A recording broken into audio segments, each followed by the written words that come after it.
Oh, hey. I was just making sure I look good. So, how are you? You like movies? I like movies. You want to talk about movies? We can talk about movies. All right, sit down. Let's talk about movies.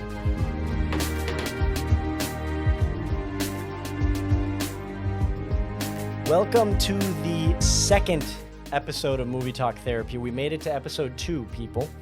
Today I am joined by my brother, Andy. He is a renowned, famous director and producer in Hollywood, in Los Angeles. He's made a feature. He's made several shorts. He's made commercials. He's worked with a lot of celebrities. The first thing I want to do is I want to ask Andy, what is your favorite movie? That is a really hard question. I don't have a favorite movie. I go through phases.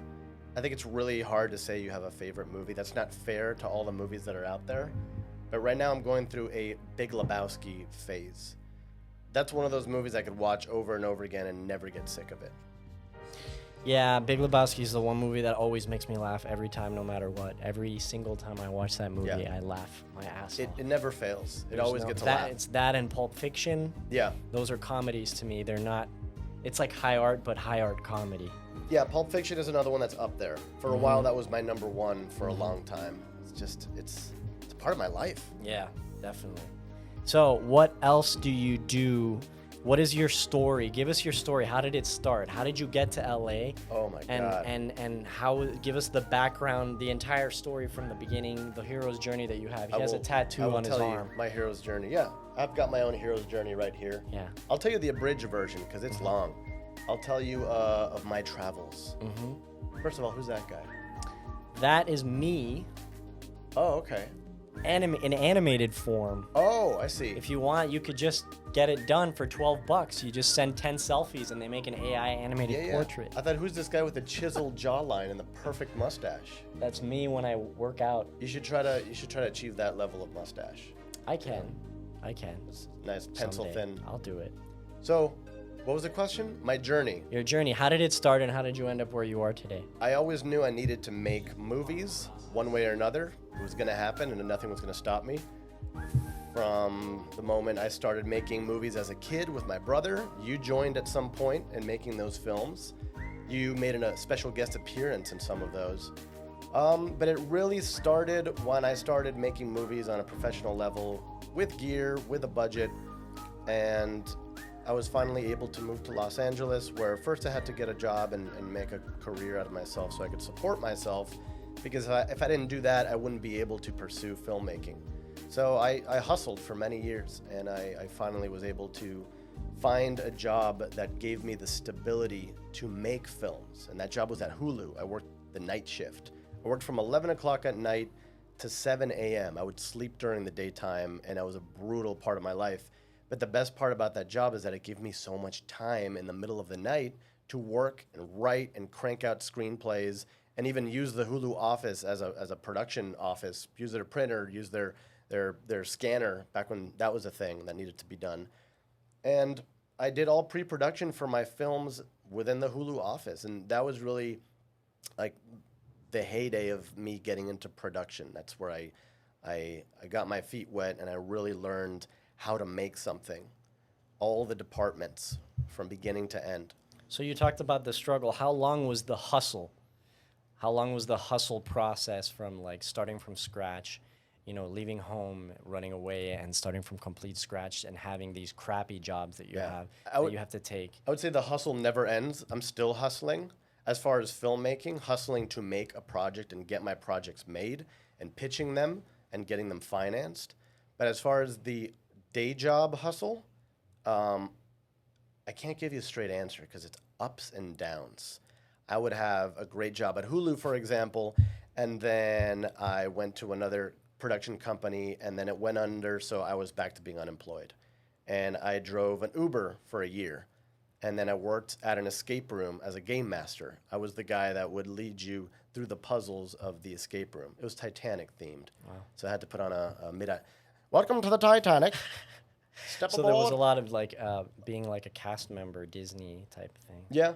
There was a lot of shitty jobs. A lot of shitty, weird, That's odd how jobs. it is. That's how it is for me. I know how that is. I've worked nothing but shitty jobs my whole life to get somewhere. This is So a that's pretty how good. it is. This is a pretty good job, though. This is a good gig that I got here somewhere. It's because of all the shitty jobs that I did before that got me something interesting. Shitty jobs are important.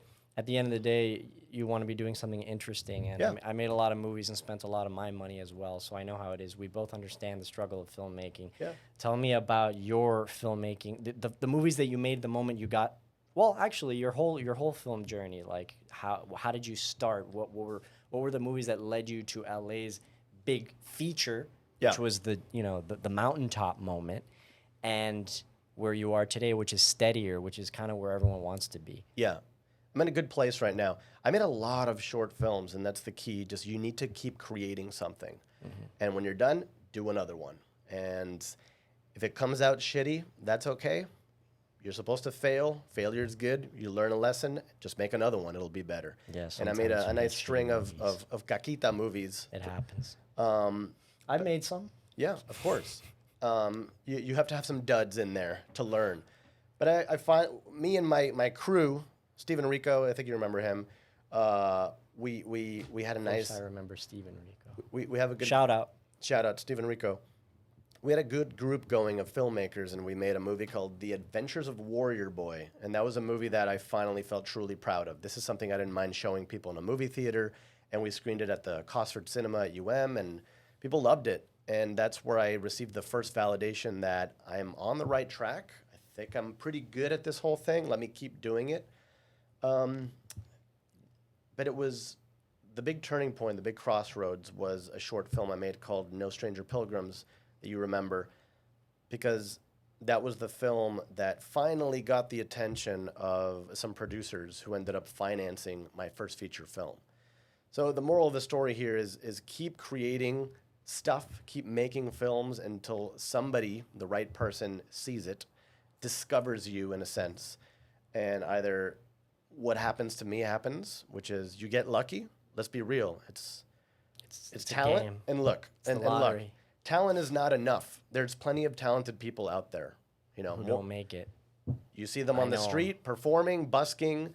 You see them at film festivals, but it's a game of numbers. You know. So you have to have the talent and the luck. I think, however, you could make yourself lucky by putting yourself in a lucky situation. How do you do that? I don't know. I'm still trying to figure Just that gotta out. know people. Know people, yeah. Network. Go out there. Go to that networking function that you're dreading going to. There's a lot of scheming and conniving your way through meeting the right people and saying the right things in the right crowd. Perhaps maybe faking it till you make it Yeah. to a certain extent, which I've done in the past. But you have to. If it means getting someone's attention and finally being able to prove yourself, sometimes you have to do what you have to do.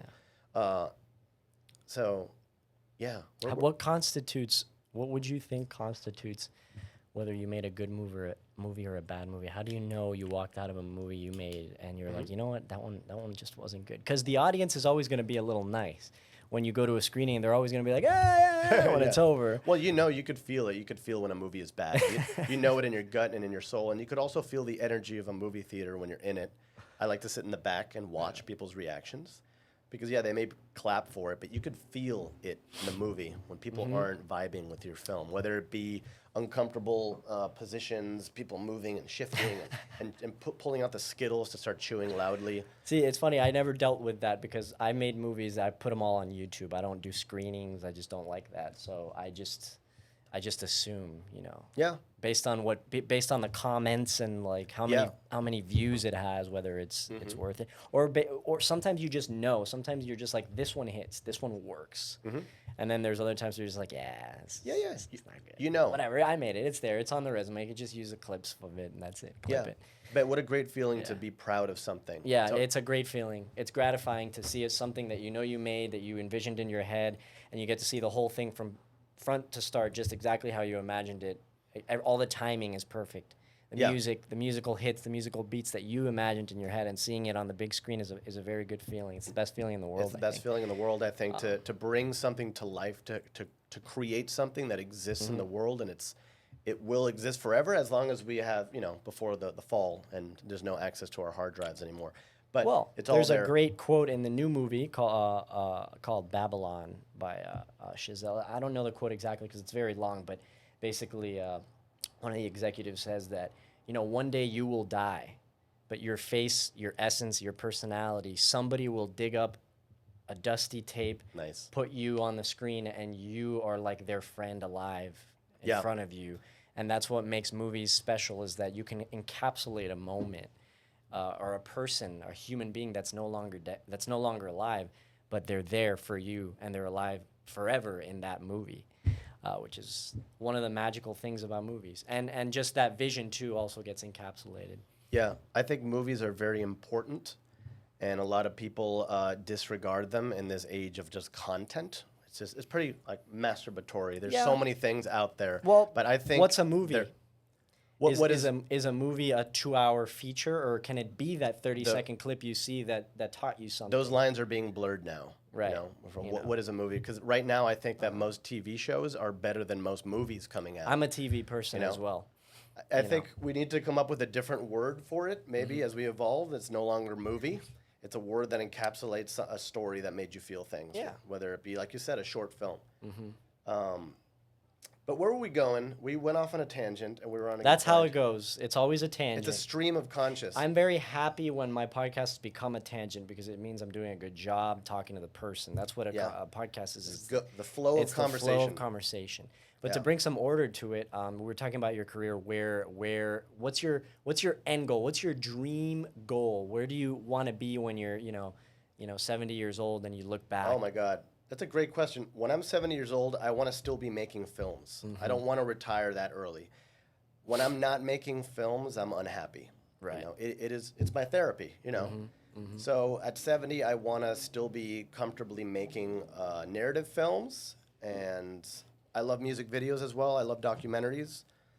I do branded content as well, which I very much enjoy. That's how I make a living mostly, is with advertising and commercials and marketing videos and music videos, and that's the direction my career has headed. And that's consistent. Is that a Monday to Friday kind of like? Yes. I'm gonna go in today and make an ad. Do you have a schedule? How does that work? You walk in on Monday and they give you a list of ads that you need to make. I work at an agency full time, and the clients are Jeep, Ram, Dodge. Cars. Car brands, all owned by Stellantis. We got a car guy here. Yeah, not really though. I'm not a car guy. So when I got hired for this position, I didn't see it from I'm a car nerd.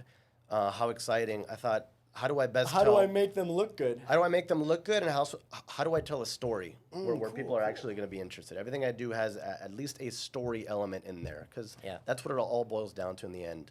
Without that, it's meaningless to me. Then you become a snake oil salesman, and Right. it's sketchy. But I also have my production company that I run called Good Spirits Picture Company. Let's talk about Good Spirits. How did that start? That started with the desire to have my own company where I could be the production company and not have to deal with the levels of the agency hiring the production company that then hires the director, which is a path I was on for a very long time. I was on that path.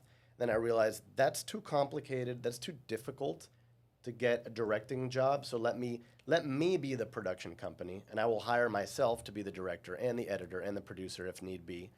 So that's where it started, with a desire to have more control and to do it myself and to stop sitting around waiting for someone to hire me. Let me just manufacture a situation where I could hire myself to do all the jobs that I like and hire someone else to do the jobs that I don't want to do.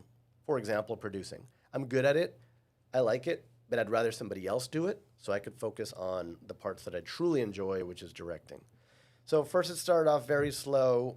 I would do videos for my friends, for my family. It was very grassroots. And then finally I got my first big-ish job where I started to feel like an actual production company, where I was hired by an agency as the production company. So everything that I was telling you before, like that finally happened. I became the production company for an agency, and it was a very big budget, and finally I was able to hire a producer to do things so I could then focus on directing. We had the right budget to hire the right crew. One of my favorite DPs, we got the Ari Alexa that hadn't even come out yet. We got the best of everything, and we paid people higher than their market rates. because finally we could afford to do so. It was my first non-scrappy shoot where I didn't have to drive the gripped truck and do everything on my own. And it's the first time where I finally felt, oh, I run a production company. This is legit. This And is how for long? real. How long did it take of having it started for you to feel like, oh, I'm actually gonna do something with this? Like this is gonna 2 This is gonna years. blow up. It was in 2020 where I made that decision. In 2020, we all made a lot were of all like, inside. we all made a lot of decisions. Like, what are we gonna do? You know? That was the year that I decided to make 3 superhero fan films from Those were scratch. the dark times. The dark times. But in those dark times, out of the darkness came a lot of light. For some people, you know, we had a lot of reflection. And in that time, that's when I realized I needed to do something about my career that had hit a stagnant just plateau at the time, especially during COVID, where I wasn't doing shit. That sucked. COVID Yeah. sucked. So I had to resort to my other freelance gigs, like my copywriting gigs. I did script coverage. So, you know, luckily I was okay. I was able to do those things until the industry picked back up again. But yeah, that big job really made me feel like I was running a company, and that's where I'm at right now currently. And I hope to do more work with this agency, you know, keep throwing work my way. Good Spirits Picture Company. Yeah. I'll throw up a logo in the edit so that everybody can see and definitely support Good Spirits because they're Yeah. doing good. They're doing great things. He's wearing the T-shirt. It's right here. He's wearing the T-shirt with the ghost. New logo. Yeah, new logo, new branding. Cool. It's a ghost drinking a It cocktail. used to be a skull. Yeah, we went through a rebrand. As I tried to figure out what is the essence of this company. What is the essence? What is the story behind what does it mean? What is Good Spirits? Like what's the brand tagline? The brand ethos is a good time on set, a good time telling good stories. So not an awkward set where everyone's mad and yelling at each No, other. no. I mean, that's the idea. I've been through so much shit in this career. I've been through to hell and back. I've dealt with the worst kinds of assholes. And I vowed to myself when I started my production company, the whole ethos, the mission statement is only hire good people, hire friends, hire people that respect each other, a respectable environment, no assholes, that have a no asshole policy. Yeah. No people who just want to get the shot and leave. I do a strong vetting process when I'm hiring crew. And if I don't know a person, if they're not in my Rolodex, I make sure that they're recommended by someone I know. And that has worked for me, just to keep it close to the family. We've had some great vibes, good times. But the name came from, I started off doing a lot of mixology videos for alcohol brands. And that was during the pandemic when I was an alcoholic, when I was just drinking every day. Through drinking every day, I thought, let me start shooting this process of making a cocktail. And I started making these fun, vibrant cocktail mixology videos. And that actually led to some work. Hence the name, you know, Good Spirits. I wanted to go towards that direction. But we've expanded now. It's not just alcohol. It's everything. Done music videos, documentaries, branded content, and I'm working on a few short films right now under the Good Spirits. You should have some actual like drink, like a Good Spirits beer. Oh my God. And we could be drinking it that's on phase sets. 2. That's phase 2. That's phase is 2. get into actual distilling. Yeah. Everybody has one on set. I love that. Yeah, gotta have the merch. So now in the midpoint, I want to get into, this is something that I want to start doing because I didn't do it in the first one. I should have. Start talking about what current movies that are coming out right now. Now, I know you didn't see Babylon, but Avatar is obviously the other huge movie that I want to talk about. So we both saw Avatar. What did you think of Avatar? Did you like it? Did you hate it? Did you think it was better than the first one? Give me your take on the movie, your review, your like a random spitball review. I'm putting you on the spot. Yeah, it's interesting. I saw it on the Disney cruise ship. So there was a bit of a swaying in the water. It added to it. Throughout this movie about water. So here's the thing. The first like 20 minutes of this movie, I wasn't really digging it. I was uncomfortable. It was Really? like, oh, this same asshole again from the first movie. Oh, now he's an Avatar. I didn't like this guy, and he's back. And I just really wasn't feeling it. But then somewhere along the second act, I was like, oh, I see what they're doing here. This family. I'm falling for this family. I like them. I like the kids. And I like that they're fish out of water in this new environment. But the first movie was in the forest. It was a bioluminescent wonder. The second movie is in the ocean, in this beautiful island environment. The moment they got there, the story started to pick up for me. And then I was completely smitten by the end. When the whole stuff with the whale came in, the relationship with the sun and the You whale. like the Titanic sequence. The Titanic sequence, yeah, I knew exactly what they were going for there. I was charmed to see Kate Winslet. And I actually cared about these people, and there were consequences. People died. And by the end of the movie, I really thought about it throughout the day. Started drinking on the boat. And you know when you watch a movie, wanted to be a Navi. you know when you watch a movie, it doesn't really hit you at the beginning. You have to think about it some more. It was throughout that cruise that this movie lingered in my brain. I thought to myself, that was something really special. And I just think it's a triumph of storytelling and obviously motion capture technology and VFX. I'm not even going to get into that. That's just so game-changing. And if you notice the water in the first movie, it's not as crisp and detailed as the water. That's the thing that I upped the really game. enjoyed about the movie was there were moments where I saw it in 3D. I don't know. Did you see it in 3D? Did not see it in 3D or IMAX. I feel like what a shame. without 3D, you're not really watching it because there were scenes where the water kind of like is a part of the screen. Oh my God. Where it does that thing that's very aesthetically pleasing, where the camera is moving up and down the water, and you see the water, like the surface of it going like that. Little parallax movement. Exactly, and in 3D, that looked so. Yeah. It was so satisfying to the eye, and then there were also a lot of really beautiful shots where it was like looking down at them from above with the water, and you could see the fish, and that the 3D added to that dimension. So, to me, the movie felt like a giant 3-hour amusement park ride that was like. You know, it's a shame. I didn't do it justice by not watching it in 3D and IMAX. I think you should maybe give it another shot, but you got to see it in IMAX or I don't know Dolby if that one has a 3D because I gotta Dolby find it. might be good. But here's the thing about the power of that movie. I didn't see it in IMAX or 3D. I didn't see the gimmick. I didn't feel the full immersion. You still liked it. But I still loved it on that flat 2D. Yeah, I actually didn't think that the beginning was boring. I was actually like, oh, this movie started right where it needed to start. Oh, boom, Pandora. Oh, look, we got a family. Oh, look, the Quaritch, the villain from the first one. Oh, he's back. Look at that. I was happy to see him for some reason because it was like nostalgic, maybe. I always thought he was kind of a cheesy villain. He is cheesy. You know, he's just like your typical. But he was less cheesy in this one. Yeah. His character actually had some dimension. He had a son. He's conflicted. You could tell that by the end of the series, he'll probably turn. Maybe because he's CGI, so the acting comes off better because all of the characters look a little bit. Everyone who is. Like Zoe Saldana still looks like she's like well she looks great anyway, but she looks much more like how she did in the first movie because of CGI. Kate Winslet, who's also much older, looks like a young girl because of CGI. Well, I mean, all of these Navi have perfectly sculpted bodies and little tight asses. Yeah. They're perpetually beautiful aliens. That's the appeal. So everyone wants to look like a Navi, and now people are utilizing this AI art technology to Navi themselves. To all look like our best selves. Yeah, with a tight butt and a it tail. happens with I do like how the water people were like they were sexier like on purpose, and they were making fun of the Navi. Like they were because they're stronger because they swim. Yeah. And they were making fun of them like, oh, you have skinny tails. Yeah, you have skinny They were the alphas. Yeah. They had thick fish arms. So I like how they played with that.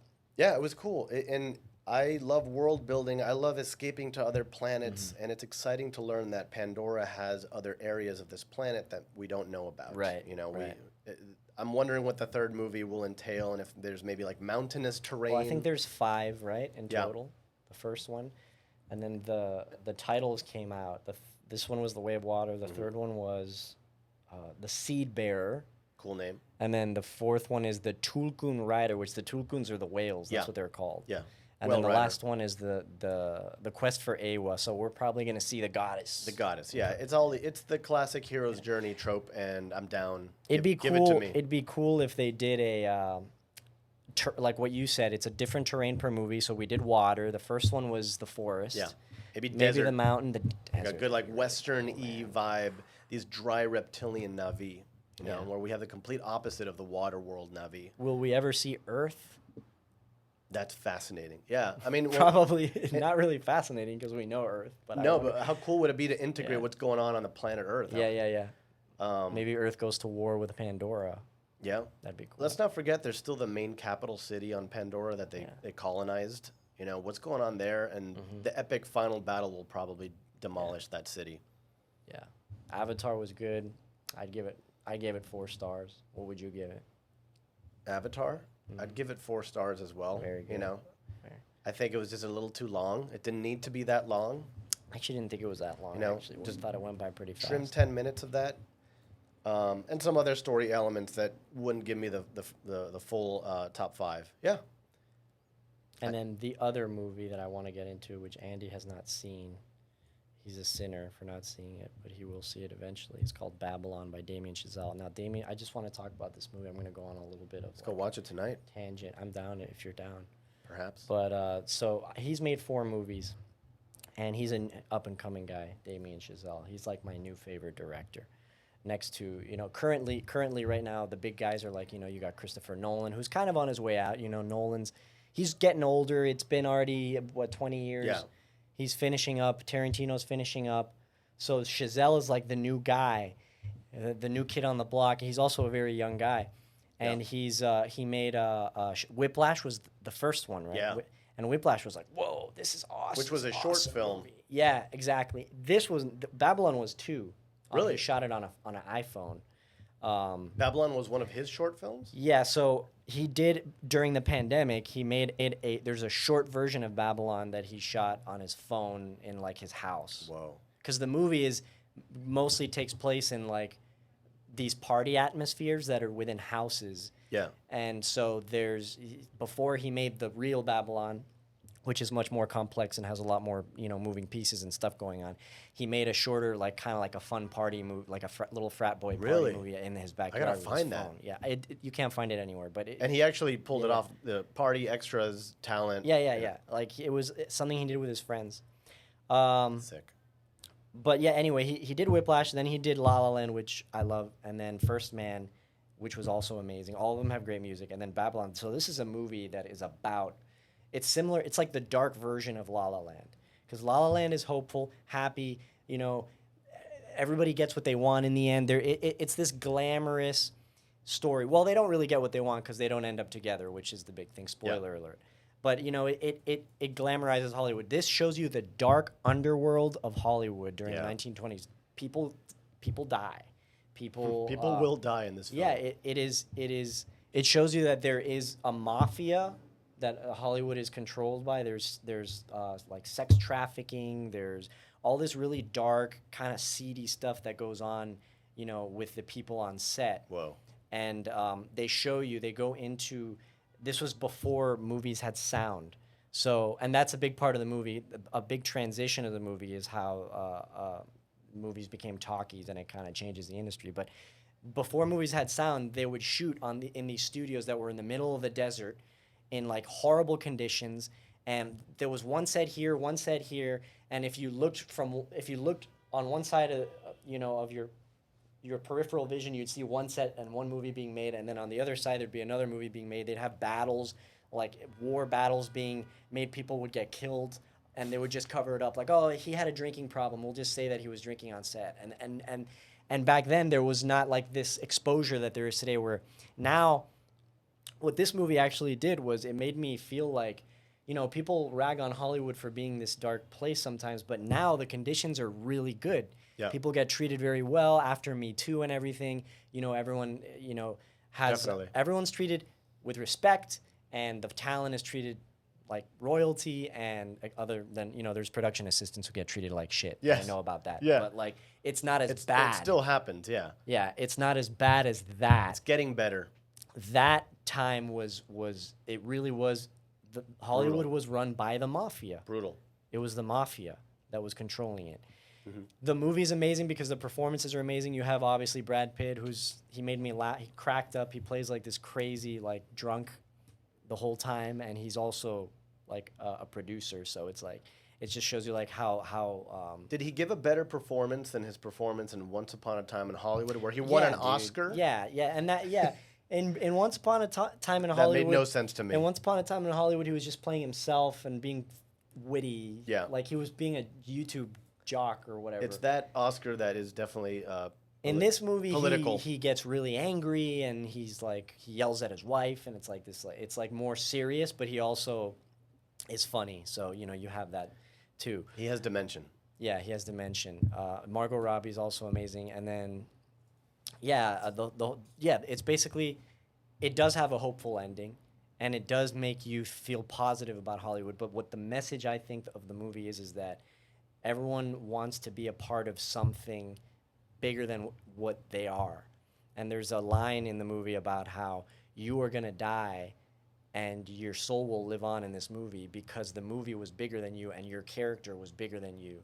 So it's basically just about wanting to be something bigger than you. Everyone wanting to be a part of something bigger than they are that will last forever, and that's what Hollywood is. And Well, I don't have to watch the movie now because you spoiled all of it. well, I Beat- didn't tell beat you by what beat. happened. I didn't tell you what happened. No, that sounds so- awesome. It's a really powerful message, Yeah. and it's amazing that it's the complete opposite of La La Land. But you said it; it has a Right. hopeful ending, and that's thank God it has a hopeful ending because after watching a 3-hour movie like that, and to leave on a dry bummer. would No, suck. yeah, it definitely gives you like the sense of like all of this is happening for a reason. Hope. Like Yeah. there is a reason for it, even though and it also does make you realize that Hollywood has gotten better. Like they treat people better now. It's not how it was in the 20s. Yeah, it's they're- not a mafia anymore. Yeah, after we just don't tolerate assholes anymore. Right. Just don't be a piece of shit. It's And very simple. it still happens. I hear stories of Oh, the yeah. PAs getting treated like shit, but it's not that. Yes. It's not a mafia. yes. We You're- have- you're shooting on air conditioned sets now. Mm-hmm. Which, by the way, our air conditioning is broken. So Oh no, I have major swamp ass right now. Yeah. Yeah. It stinks in here. It smells like a ropa sucia bag. Yeah, It smells like a gym bag. A gym bag. Ropa sucia Ropa sucia. is dirty clothes in Spanish or Cuban. So Yeah, and I bet so is most of your audience. They know what ropa Yes. sucia. Not to be confused with ropa vieja. Well, old clothes. old clothes. The most Old delicious clothes, Cuban and it dish. tastes very good. Delicious. My favorite. So Andy, as we wrap this up, running short on time, I want you to I want to put you on the spot. This is something I like to do is put people on the spot. Can you give us all a message of hope for people who want to be aspiring filmmakers and that might be in a place of doubt where they might want to quit, go back to school or start over when they really have the talent? Can you give some people give the people some hope? Don't do it. I'm just kidding. No, that's such a stupid answer. And Yeah. yes, do it. That's like the dad joke response. Please do it. If you want to make films, make a movie. It's really hard to make a movie. It's really expensive. You have to find gear. You have to find friends who give you favors. But you'll do it with enough willpower. Make a movie. Make another one. Keep making them as much as you can, as much as you can afford. If you really can't afford it right now, take a little break. Get your life together. Find a job to support yourself while you make films on the side as a hobby until it doesn't have to be a hobby anymore, until somebody pays you to make one. And that will happen if you keep at it. Don't give up. People are going to tell you to stop. Your parents, your grandparents, your cousins. Don't compare yourself to others. There will always be a better filmmaker than you. Get off Instagram. Only use it for work. And don't stop. It's a game of numbers. If you keep going, eventually, you may be in your 40s, you may be in your 50s, something will hit. And if not, maybe you shouldn't be making films. Maybe find another facet of the film industry where you could fit in. That's the beauty of the film industry. Conservative people will say there's no future in film. There's no jobs there. That's bullshit. It's a thriving industry. Find a job in the film industry as a production assistant, work your way up that way, or get a job in production offices, go into sound engineering, go into costuming, wardrobe, makeup. Pick a path in the film industry, and there's a career there. And if you keep at it, it could pay really well. And if all else fails, there's always TikTok. Hey, don't knock TikTok. People are learning how to make films. I do enjoy using it. People are learning how to edit on TikTok, but it's Yeah, not all great. there's more ways of getting into the film industry. You can get into it through TikTok Yeah. and YouTube. So now there's more facets. If you filter through all the crap and booty shaking videos, you will find a lot of helpful videos on TikTok about life hacks, mental health, food, lifestyle. Sadly, it's the next best thing. and we just got to evolve with the times, and don't be a backwards old fossil. And there you have it. That is Andy Rovero, the brother of the Movie Talk Therapy guy. So that is episode 2. Thank you for listening. We're getting a Spotify feed set up for the next episode. It didn't show up for episode 1 because we're still trying to get the kinks worked. So we're going to be on Spotify. Right now we're on YouTube and Apple Music, or Apple Radio is the one. So thanks for listening. We will see you next week. Arrivederci. Arrivederci. Nice. Very nice. Good shit. Let's eat.